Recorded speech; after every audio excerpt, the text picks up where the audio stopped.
Olá, sejam todos muito bem-vindos ao canal.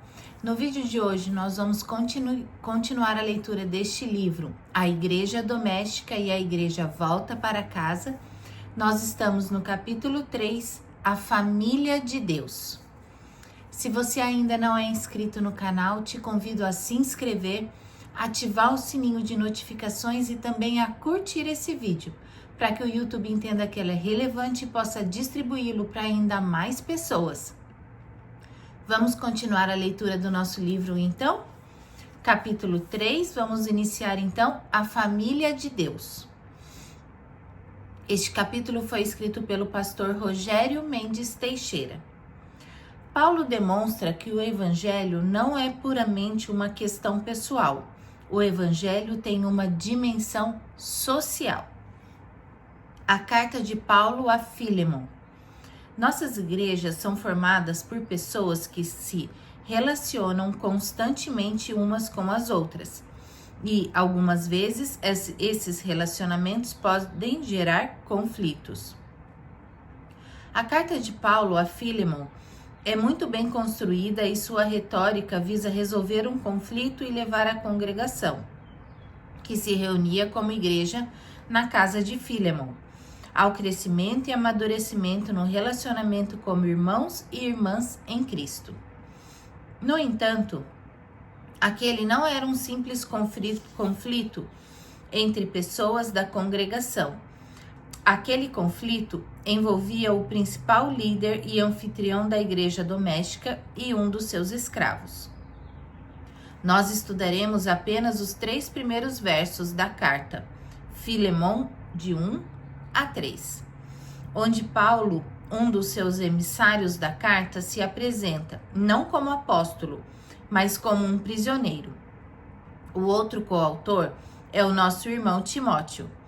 Os destinatários fazem parte de uma lista, tendo Filemon no topo. É interessante ressaltar que temos nessa lista o nome de uma mulher, nossa irmã Áfia. Algo que não era muito comum, principalmente numa sociedade patriarcal, onde a mulher era apenas coadjuvante em sua função social. No fim da lista, temos como destinatários toda a igreja na casa de Filemon, porque Paulo envolveu toda a congregação nesse drama entre Filemon e seu escravo Onésimo.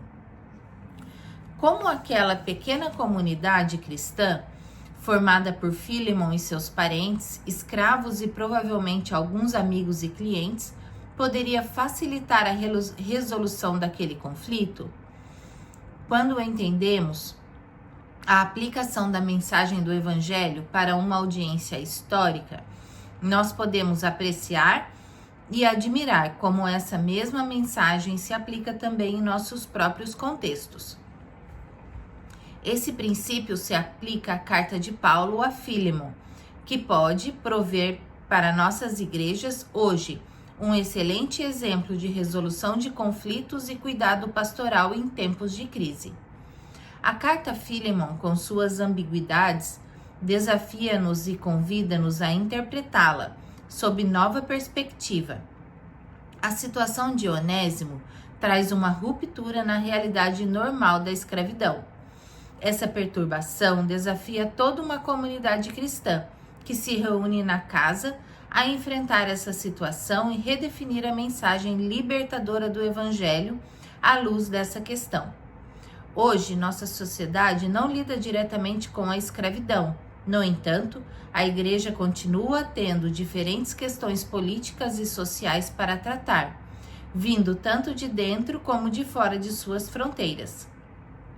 Uma boa hermenêutica da carta a Filemon pode servir como um excelente ponto de partida para as nossas igrejas em como lidar com essas questões. Contexto histórico e cultural. Famílias e comunidades cristãs. Sem consciência do mundo greco-romano e do contexto histórico dos meados do primeiro século, corremos o risco de entender e interpretar erroneamente os escritos de Paulo. Aquele mundo foi caracterizado por uma grande variedade social e cultural e grande vitalidade política e religiosa. Tradicionalmente, havia dois tipos principais de comunidade com as quais as pessoas se associavam: politeia, a vida pública da cidade ou nação a que pertenciam as pessoas, e oikonomia, a ordem das famílias em que elas estavam ligadas. A família, entre parênteses, óquios, incluía, além dos pais e filhos, outros parentes, os escravos domésticos e alguns clientes. A vida em família era extremamente patriarcal, onde o pater familias, o cabeça da casa, equipado com patria potestas, poder paternal, exercia autoridade sobre todos os membros da família. Os laços familiares mais próximos eram convencionalmente experimentados entre irmãos. Este sentimento de solidariedade entre irmãos fazia um nítido contraste com o sentido de competição que prevalecia naquela cultura. O contexto social do cristianismo primitivo era a vida familiar. As duas palavras gregas, oikos e oikia, eram usadas para traduzir tanto família como domus em latim. Elas podem significar casa, família, lar ou mesmo estado, dependendo do contexto. O ponto de partida das igrejas era normalmente a conversão do pai de família, que abraçava a fé cristã, juntamente com toda a sua casa. A conversão de famílias modelava o caráter da comunhão cristã. É notável que Paulo organiza suas congregações ao redor das famílias. Suas cartas são regularmente dirigidas à eclesia, em sua casa, entre aspas, dando a entender que nas cidades maiores havia igrejas domésticas. Paulo, na proclamação da mensagem de Cristo, traz as pessoas para um relacionamento íntimo com Deus, como também leva esses novos convertidos ao relacionamento pessoal uns com os outros. Assim, Paulo demonstra que o evangelho não é puramente uma questão pessoal.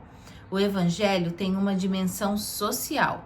Abraçar a mensagem do evangelho é entrar na comunidade, no contexto da família. Paulo fomenta uma nova realidade, a fraternidade, sendo Deus o nosso Pai.